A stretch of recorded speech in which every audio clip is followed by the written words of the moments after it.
Yesterday, the PHP community barely avoided absolute disaster. That's how this blog post here starts, explaining how a supply chain vulnerability was detected in Composer, and it had the possibility for things to go very bad for PHP. It's funny how this thing happened just a week or two after that previous package that got compromised. I made a video about that if you want to watch it after this one. So let's read through here to see what actually happened. In short, for a 14-hour window yesterday, which is already a couple of days, last week basically, any PHP project that was hosted on GitHub ran Composer install after Shivamatter setup PHP in GitHub Actions, which is basically all PHP projects that rely on PHP use this action here, that ran that workflow against its main branch and was triggered by on push, on pull request target, or on schedule. Other triggers are likely impacted, but these are the most common. When you had that situation, you had a chance that the GitHub token, typically write enabled, would be publicly logged in GitHub Actions log on every build.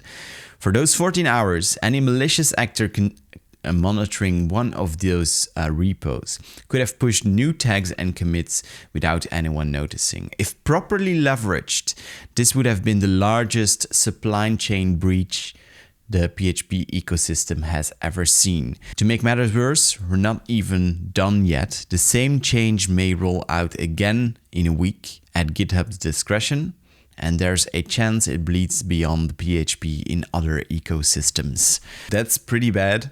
We're going to continue to read through the rest of the post as well, but what they're saying here is that for 14 hours, if people were monitoring GitHub Actions and actually got a hold of your GitHub token, they would have been able to make changes to any repository that leaked their token without anyone noticing, tag those changes, which would then automatically be released through Composer, and anyone who pulled them in would get the affected release. Just imagine this happening with Laravel, for example, which has, I don't know, let's see, like an average of 300,000 installs per day. So for 14 hours, let's just say 150,000 installs could have been affected by this, could just pull in the affected version without anyone ever noticing. That's the extent of where this vulnerability goes to. As far as people know, I don't think this has been exploited, but we'll read about it. The person who discovered Damien here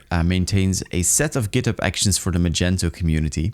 They exist to lower the barrier to entry into the Magento and MageOS ecosystem, so that a company wanting to ship or store an extension can get working with CI without much fuss. Yeah, that's what all these actions do, right? To just make it easier to use GitHub Actions or CI platforms.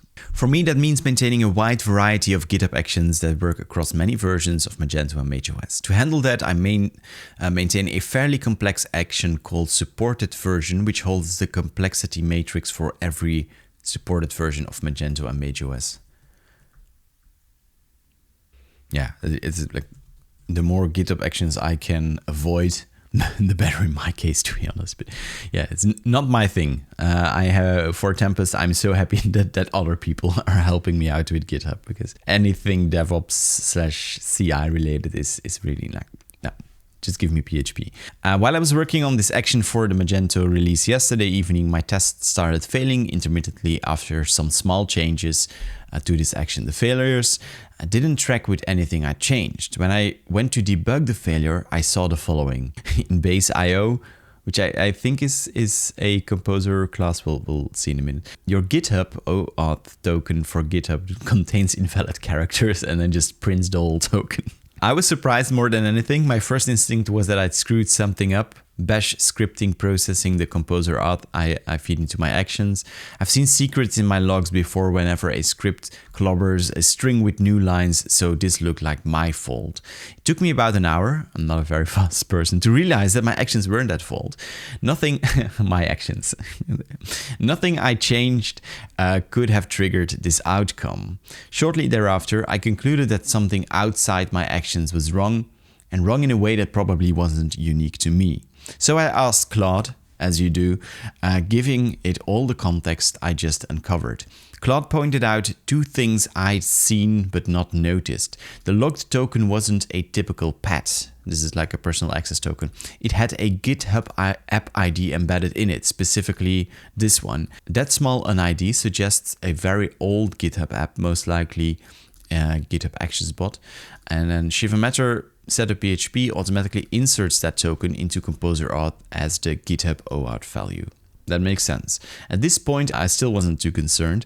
I naively thought this was a one-off bug in how tokens had been generated. I knew the GitHub Actions token expires when the job ends. I had looked at workflow token security on my repos before, and the leak was on a pull request, so the token's permissions were already fairly restricted. I didn't lose sleep over it.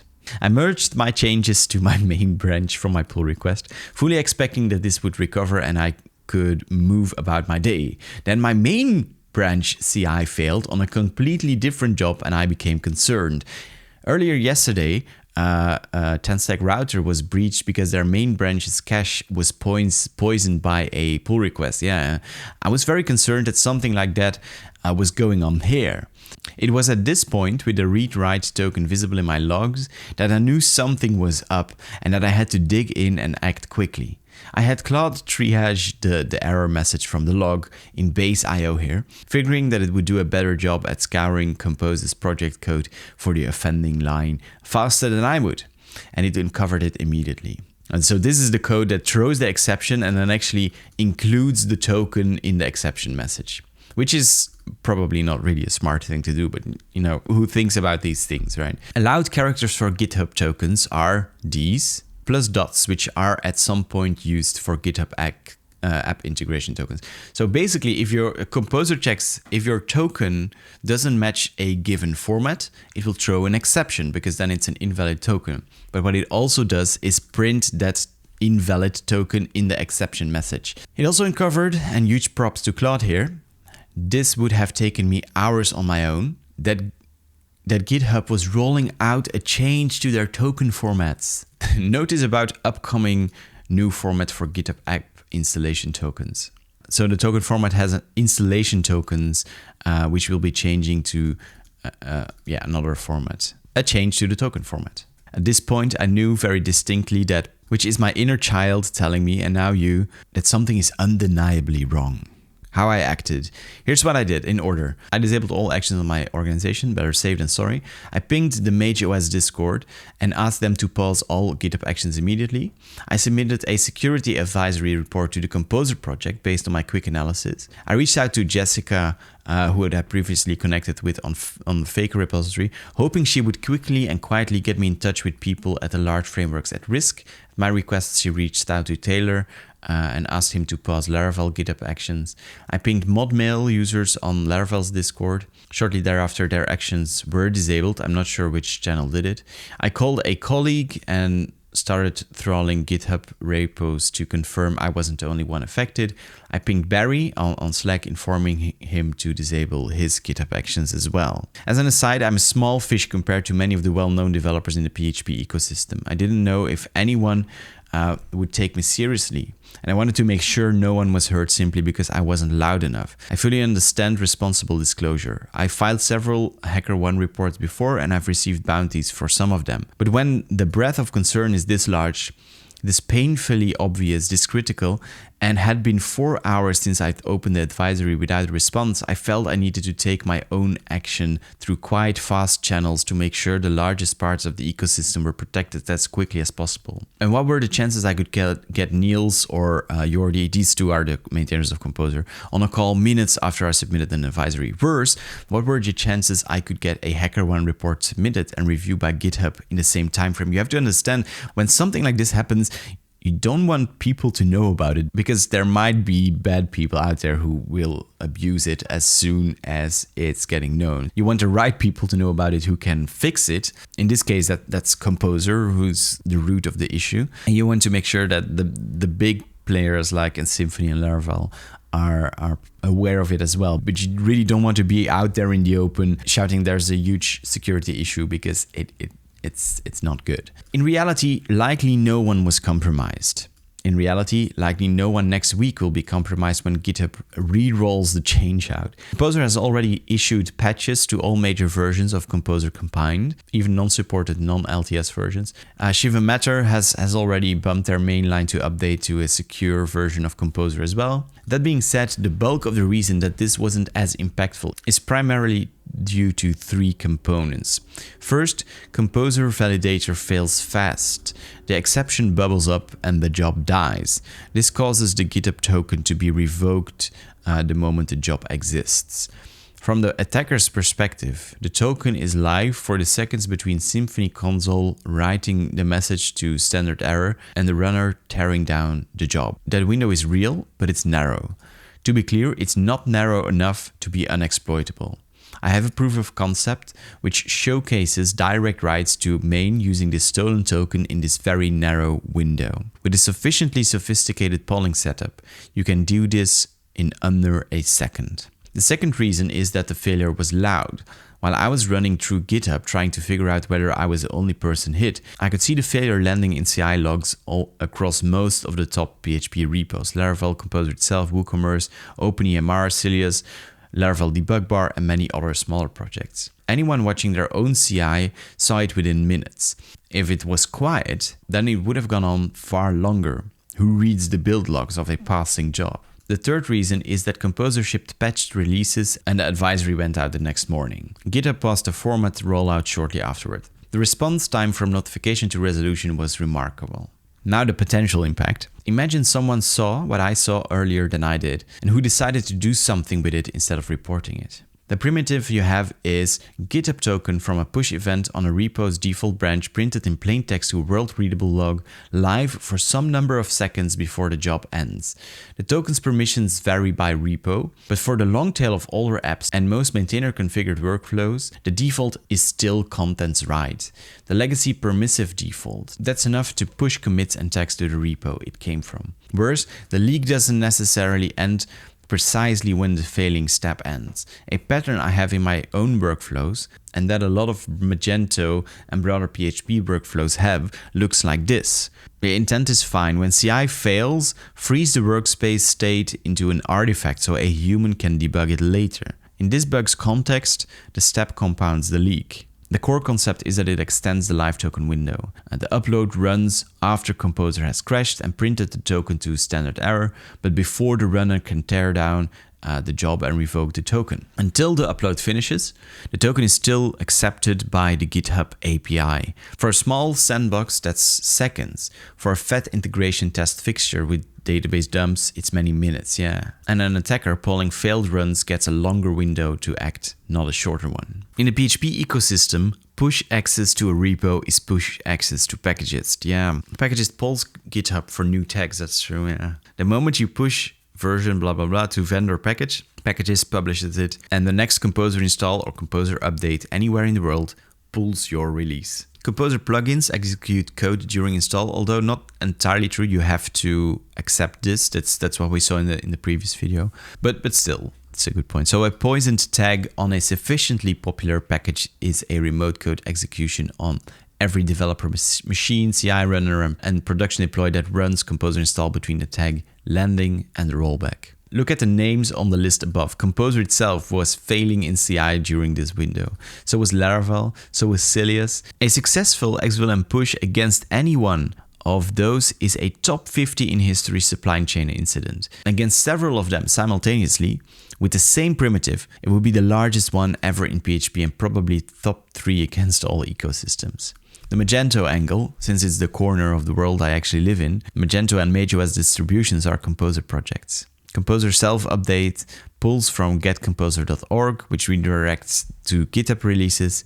A poisoned Composer binary would execute under every Magento store deploys pipeline in the next build. Most e-commerce platforms do not have the supply chain hygiene of, say, a Rails shop.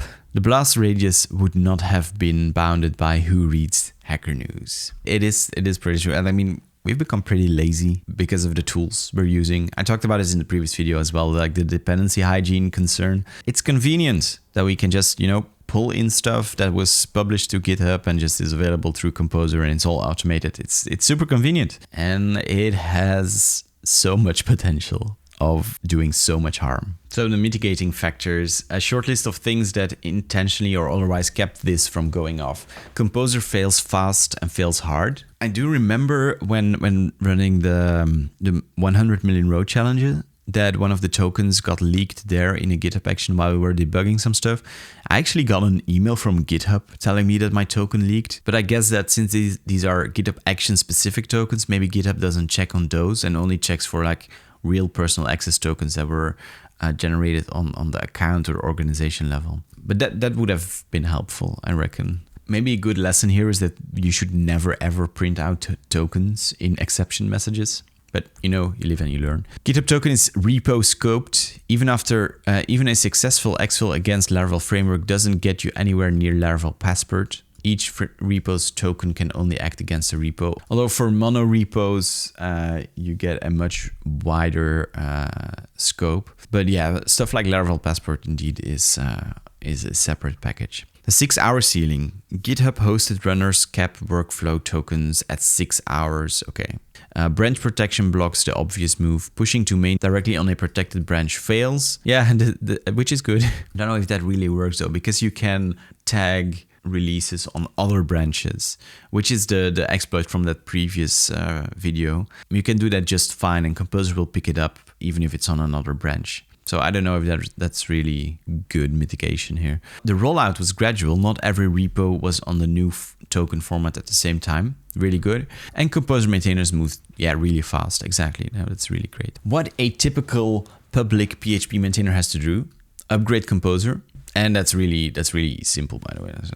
Just run a Composer self update. You can tighten permissions, don't rely on legacy permissive defaults, absolutely. Protect your tags. The blessed radius of this leak is overwhelmingly an attacker pushing a tag and packages publishing it. Enable GitHub's tag protection rules or branch protection rules. Yeah, that is indeed a very good idea. Sweep your action logs for the window. Check your tag and commit history for the window. Deploy the fixes before the next rollout. I think the biggest fix here, and it's Shiva Matter action updates Composer. As far as I understand, that already happened. So when it comes to GitHub Actions, at least, anyone using Shiva Matter should be fine, as far as I understand. But of course, you should do all of this as well. What GitHub has to do: harden the runner secret maskers against console reframing. Today it matches registered values as exact substrings. Yeah. So GitHub tokens are masked in output, but it's apparently not strict enough. Yeah, that is something GitHub should do indeed. Coordinate disclosure with the major package managers before the next rollout wave. Good point as well.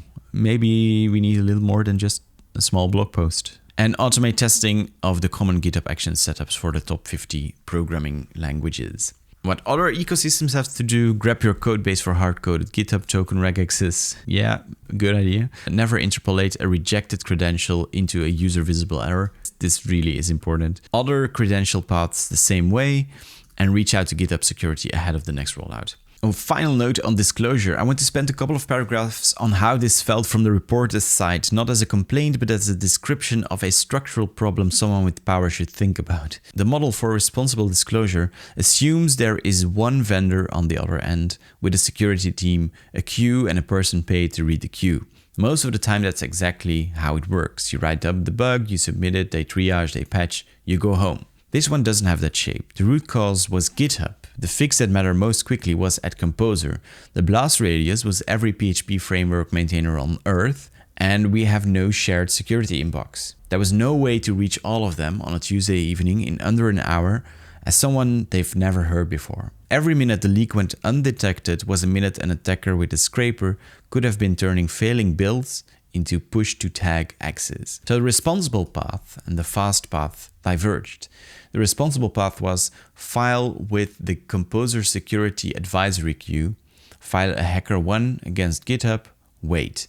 The fast path was open Discord, ping modmail, open X, find someone who knows the people you need, cold call a colleague, and hope they're taking you seriously by people who have no reason to know who you are. I picked both paths. I'm still not sure if I was right. I'm fairly sure that traversing the fast path was less wrong. than waiting for the advisory queue to process what would have been. What bothers me is that someone less well connected than I am with the same bug at 10 p.m. on a Tuesday doesn't have a faster lever to pull than guess who knows the Taylor Otwells of the PHP ecosystem. And this is a pretty important issue that he's raising. If you're reading this and you have power in this picture at GitHub, HackerOne, one of the major ecosystem maintainers, I would like for there to be a phone number, a pager, a shared cross-vendor channel for this is an ongoing ecosystem scale leak and I need an adult. I don't know what that looks like in detail, but submit a form and pray is not adequate for incidents that look like this one. And I don't think we should keep relying on the fact that the next reporter happens to have my network, albeit small as it is. Especially in the modern era of AI, as the discovery to abuse we know tightens, time to response becomes more critical than ever before. And I actually think this is the most important part of this whole blog post. We need to think about this. Very well put. Thank you, Damien, for the effort you put into it. And I'd like to actually see if someone from Composer, etc. replied. I do wonder about the value of validating tokens client side. Wouldn't it be enough to just let the API throw an error? And here's Jordi from Composer saying, yeah, I tracked down the commit which was added this yesterday, and it was 13 or 14 years old. I have a PR open already to delete the validation entirely from an upcoming release, and I don't think it's relevant now that tokens are not really entered manually anymore. Back then you had to go and create it and type it in, and if you messed up the copy paste, it was probably helpful to show you what was wrong, but today the landscape is very different. This is just makes sense, right? But in hindsight, maybe not the best idea. Yeah, on your last point regarding the disclosure path, please watch out for a PHP Foundation next Monday. We've already been working on a plan for this, especially considering the changes AI has brought through these processes. I entirely agree with you on how tricky this is in situations where a huge amount of people and projects are affected and communication becomes extremely challenging. This Monday, by the way, that's today, the day I'm recording this, I will follow up on this as well. I think there are some cool things coming. The PHP community barely avoided an absolute disaster. We're lucky that the person who caught this had good intentions and wanted to help out. So let's keep this as the second reminder now on this channel, at least, that PHP isn't immune for these kind of things and that dependency hygiene really is a good thing to keep in mind. So yeah, let me know your thoughts in the comments down below and I'll see you in the next one. Bye bye.